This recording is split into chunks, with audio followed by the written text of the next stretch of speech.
Hi everybody, this is Johnston Blakely for another investigative training surveillance CoPilot tip.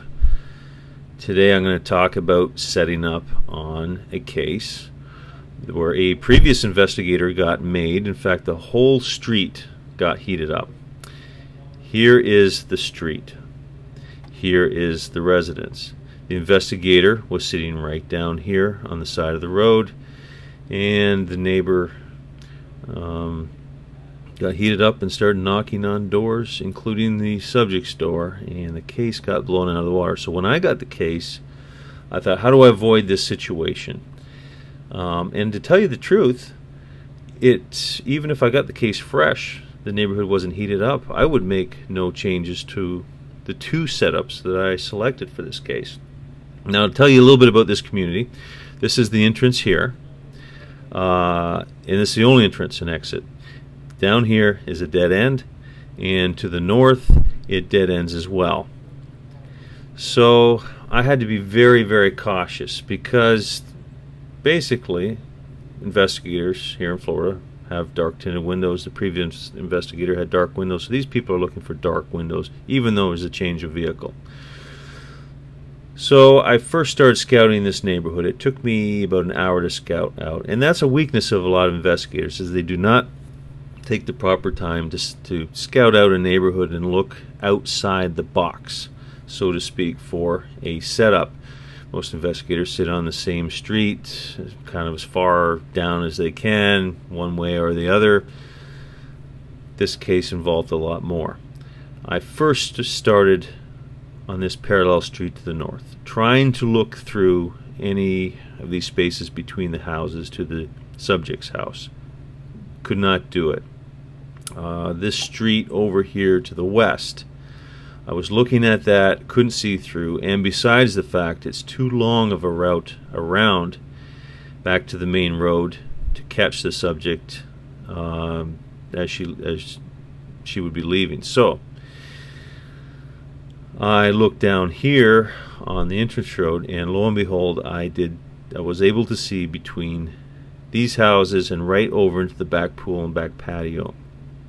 Now, this subject, maybe because she was very suspicious at this point due to the previous investigator, she was not spending any time in the backyard, the pool, or anything, despite her taking care of young children all day. And it wasn't not the best position. The subject would have to drive past my vehicle here, and I would have to follow out this kind of long quiet road after the subject, and I didn't want to do that either. So after I realized that there was very little activity here, I chose over here to set up. Now, in this parking lot here, I backed up in for a quick getaway. Behind here, I took my fishing pole, my camera, my beanbag. Always carry that little beanbag for a camera perch. And I set up a fishing pole right here under these trees, shade, and it's a lot of people in these apartments here. Actually, a lot of the apartments were vacant, so it made it even easier.